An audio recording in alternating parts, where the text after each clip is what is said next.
Movie के start में हम एक बेथ नाम की लेडी को देखते हैं, जिसे देखकर हमें पता चलता है कि ये बहुत ही ज्यादा डिप्रेस्ड है। और यहाँ पर हम बेथ को देखते हैं, वो सारी रात ड्रिंक करती है और अपनी शादी की वीडियोस देखने के बाद सोने चली जाती है। और जब वो सोने जाती है तो वो अपने हस्बैंड को याद करती है और ये विश करती है कि काश वो इसके साथ होता। तभी मेन डोर को कोई नॉक करता है और यहीं पर ये एक मिरर में रिफ्लेक्शन को देखती है, लेकिन यहाँ पर कोई भी नहीं था। इसके बाद हमें नेक्स्ट सीन में दिखाया जाता है कि बेथ की जब आँख खुलती है तो वो देखती है शायद वो कोई ड्रीम देख रही थी। और अब हमें दिखाया जाता है कि बेथ एक प्रोफेशनल टीचर है। वो रेडी होकर अपने स्कूल आती है क्योंकि आज पेरेंट्स टीचर मीटिंग थी। अब उसके पास एक लेडी आती है जो कि उसके स्टूडेंट की मदर थी। वो बेथ से पूछती है कि उसके बेटे को उसने सीक्रेट क्यों दिया, तो बेथ उसको बताती है क्योंकि उसने असाइनमेंट को सबमिट नहीं किया था, इसीलिए उसको सीक्रेट मिला है। तभी वो लेडी कहती है कि मेरा बेटा असाइनमेंट्स लेकर आया था लेकिन आप यहाँ पर मौजूद नहीं थी। तभी बेथ उस लेडी से सॉरी बोलती है और उसके बेटे का बी ग्रेड कर देती है, लेकिन वो लेडी अपने बेटे का ए ग्रेड चाहती थी। फिर बेथ उसको बताती है कि लास्ट थर्सडे मेरे हस्बैंड ने सुसाइड कर ली थी।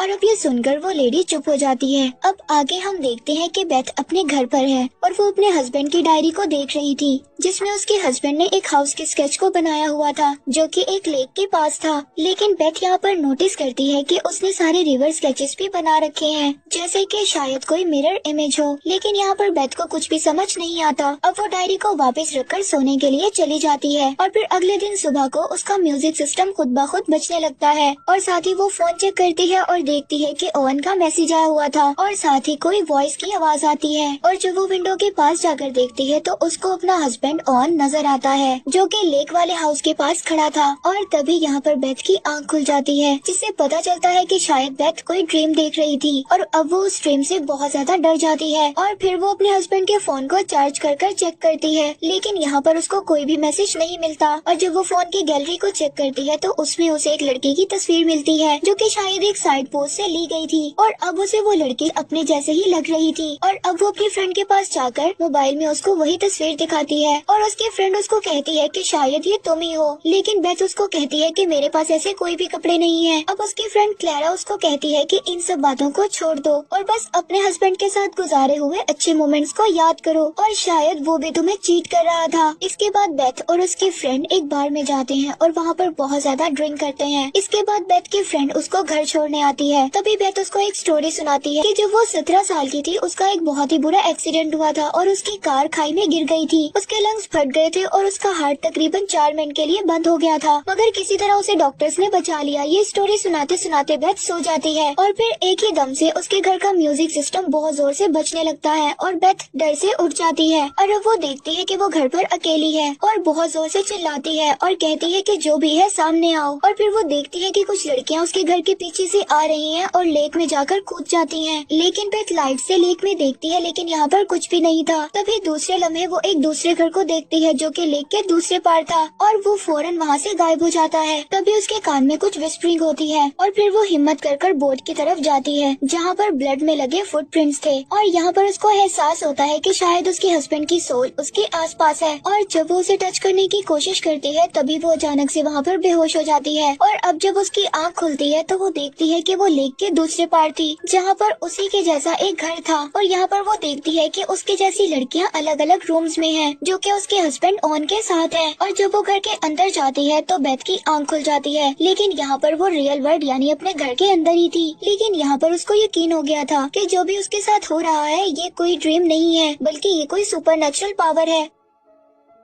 और फिर वो अपने हस्बैंड का फोन चेक करती है जिसमें उसे बहुत सारी लड़कियों की तस्वीरें मिलती हैं जो लड़कियां दिखने में उसी के जैसी थी। और फिर वो इन्वेस्टिगेशन करने के लिए लेक की दूसरी तरफ जाने लगती है। तभी उसका नेबर उसको फॉरेस्ट के पास मिलता है और उसको रोकता है कि फॉरेस्ट में वो अकेली ना जाए, लेकिन वो अपने नेबर की नहीं सुनती और वहाँ पर चली जाती है। अब बेथ को वहाँ पर फॉरेस्ट में एक घर नजर आता है जो कि बिल्कुल उसके घर जैसा ही था, लेकिन बहुत ज्यादा खराब हालत में था। और अब जब वो घर के अंदर आती है तो वहाँ पर उसको एक डॉल मिलती है जिसके अंदर बहुत ज्यादा पिंस थी। ये देखकर उसे ये बात तो कंफर्म हो गई थी कि शायद ये कोई काला जादू है। इसके बाद वो अपने नेबर के घर दोबारा जाती है और उससे पूछती है कि तुम मुझे क्यों रोक रहे थे, तुम शायद मेरे हस्बैंड के बारे में कुछ जानते हो, उसके गलत कामों के बारे में तुम्हें कोई इन्फॉर्मेशन है। अब उसका नेबर उसको बताता है कि उस घर में उसने उसके हस्बैंड के साथ एक लड़की को देखा था और उसको इसीलिए कुछ नहीं बताया था कि शायद उसकी लाइफ इस बात से खराब हो। अब बेथ वापस घर जाकर अपने हस्बैंड की चीजों को देखने लगती है। वहाँ पर उसे 2 बुक्स मिलती हैं हैं जो कि एक काले जादू की थी। और उस बुक को पढ़ने के बाद बेथ को कुछ भी समझ में नहीं आता। वो गुस्से में उस डॉल को नीचे फेंक देती है जो डॉल उसे फॉरेस्ट वाले घर से मिली थी। लेकिन वो डॉल गिरने के बावजूद दोबारा सीधी खड़ी हो जाती है और फिर अचानक से बेथ को अपने ऊपर वाले फ्लोर से कुछ आवाजें आने लगती हैं। वो जब जाकर देखती है तो वहाँ पर उसे एक आदमी की सोल नजर आती है। जब वो उसे देखती है तो वो अपना सर उसकी तरफ घुमा लेता है, जिसे देखकर वो बहुत ज्यादा डर जाती है। और फिर अगले दिन बेथ बुक स्टोर पर जाती है जहाँ से ये बुक्स खरीदी गई थी। और बुक स्टोर में इसे वही लड़की नजर आती है जिसकी पिक्चर इसने अपने हस्बैंड के मोबाइल में देखी थी। और फिर वो उस लेडी से अपने हस्बैंड के बारे में पूछती है, जिसे सुनकर वो थोड़ी सी शॉक्ड हो जाती है। वो लेडी उसको बताती है कि शायद वो उसके हस्बैंड को जानती थी, लेकिन उनका आपस में कोई भी ऐसा रिलेशन नहीं था। इसके बाद बेथ अब अपनी फ्रेंड के पास जाती है और उसको सब चीजों के बारे में बताती है जो उसके साथ कुछ दिनों से हो रहा था। और उसके फ्रेंड ये सब सुनने के बाद कहती है कि तुम अपने हस्बैंड ओवन के बारे में सोचना छोड़ दो, क्योंकि अब वो मर चुका है। और फिर जब रात को बेथ दोबारा अपने घर वापस आ जाती है तो वही लेडी उससे मिलने आती है जिसको उसने बुक स्टोर में देखा था। अब वो उसको बताती है कि वो उसके हस्बैंड को इतनी अच्छी तरह नहीं जानती, वो बस आपस में अच्छे फ्रेंड्स थे। और वो लेडी उसको बताती है कि तुम्हारा हस्बैंड तुम्हें बहुत चाहता था। अब ये सारी बातें बताकर वो लेडी वहाँ से चली जाती है। इसके बाद बेथ बहुत ज्यादा ड्रिंक कर लेक के दूसरी तरफ घर में चली जाती है और यहाँ पर वो अपने हस्बैंड की सोल को बुलाने की कोशिश करती है, लेकिन वो यहाँ पर नहीं आती। तभी उसका पाँव वहाँ पर स्लिप हो जाता है। लेकिन जब लाइट से वो नीचे की तरफ देखती है तो वहाँ पर बहुत ज्यादा डेड बॉडीज थी, जिसे देखकर बेथ बहुत ज्यादा डर जाती है। अब बेथ वहाँ से डरकर भाग जाती है और अपने घर में बैठकर इस बात को सोच रही होती है कि ओवन ऐसा नहीं कर सकता। और वो रोते हुए अपने हस्बैंड को याद करने लगती है। तभी वहाँ पर उसे एक प्रेजेंस फील होती है और बेथ देखती है कि वॉशरूम के मिरर पर हेयर लिखा हुआ है। और यहाँ पर बेथ जाती है और फील करती है कि शायद ये उसके हस्बैंड की सोल है और वो सोल भी शायद बेथ को फील कर रही थी। लेकिन वहीं पर अचानक से एक विस्परिंग होती है और तभी झटके से बेथ उस सोल को छोड़ देती है। लेकिन बेथ जब वॉशरूम से बाहर जाने लगती है तो वॉशरूम का दरवाजा खुद से बंद हो जाता है और उसके मिरर में वो देखती है कि उसी की जैसी कोई लड़की है जिसे उसका हस्बैंड मार रहा है। तभी एक सोल बेथ का भी गला दबा देती है और उसको दरवाजे में मारती है। तभी वहाँ का दरवाजा खुल जाता है। इसके बाद बेथ अपने बेडरूम में जाती है और वहाँ पर देखती है कि बहुत सारी लड़कियों की सोल्स हैं जो कि छुपने की कोशिश कर रही हैं। और फिर से बेथ अपने हस्बैंड को देखती है जो कि किसी लड़की को मार रहा था। अब बेथ ये बात नोटिस करती है कि उसके साथ वहाँ पर कोई और सोल भी है और वही उसको खींचकर दूसरे रूम में ले जाती है और वो बेथ को वहीं पर ले जाती है जहाँ पर उसके हस्बैंड ने सारे मर्डर किए थे। और एंड में वो देखती है कि उसने अपने सर को अपने हस्बैंड की गोद में रखा हुआ है। और फिर से यहाँ पर उसके हस्बैंड के कान में कुछ विस्परिंग होती है और वो उसका गला दबाने की कोशिश करता है, लेकिन वो उसका गला नहीं दबा पाता। तभी बेथ उस परछाई से पूछती है कि तुम कौन हो।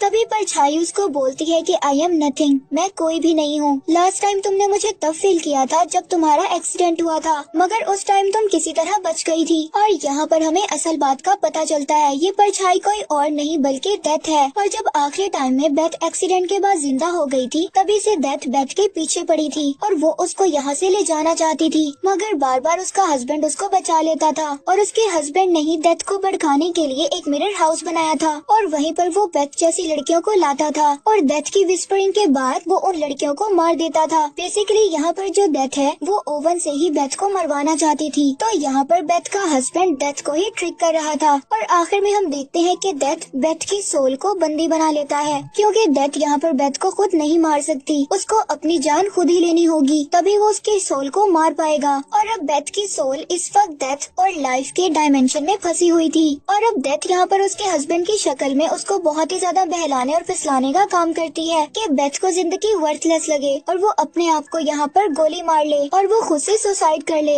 लेकिन तभी वहाँ पर उसकी फ्रेंड आ जाती है और वो बेथ को चिल्ला चिल्ला कर जगाने की कोशिश करती है। दूसरी दुनिया में बेथ को अपनी फ्रेंड की आवाज सुनाई देती है। तभी वो होश में आ जाती है और देखती है कि सुबह हो चुकी है और वो बोट में गन लेकर बैठी हुई है। तभी उसकी फ्रेंड स्विमिंग करते हुए बोट के पास आती है और उसे किनारे तक लेकर आती है। और अब यहाँ पर हमें ये बात पता चलती है कि बेथ के हस्बैंड ने सुसाइड क्यों किया था और वो यहाँ पर समझ गया था कि डेथ उसकी वाइफ को मरवा ही देगी, इसीलिए वो इस बात से सुसाइड कर लेता है। इसीलिए उसने खुद को ही मार लिया क्योंकि वो अपनी वाइफ को नहीं मारना चाहता था। वो बेथ से बहुत ज्यादा प्यार करता था। और तभी वहाँ पर उसका नेबर भी आ जाता है और बेथ से पूछता है कि तुम्हें क्या हुआ है। तभी बेथ उसको कहती है कि मुझे कुछ नहीं पता कि मेरे साथ क्या हुआ है। और तभी वो यहाँ पर बोट के पास एक सोल की प्रेजेंस को फील करते हैं और यहीं पर मूवी एंड हो जाती है।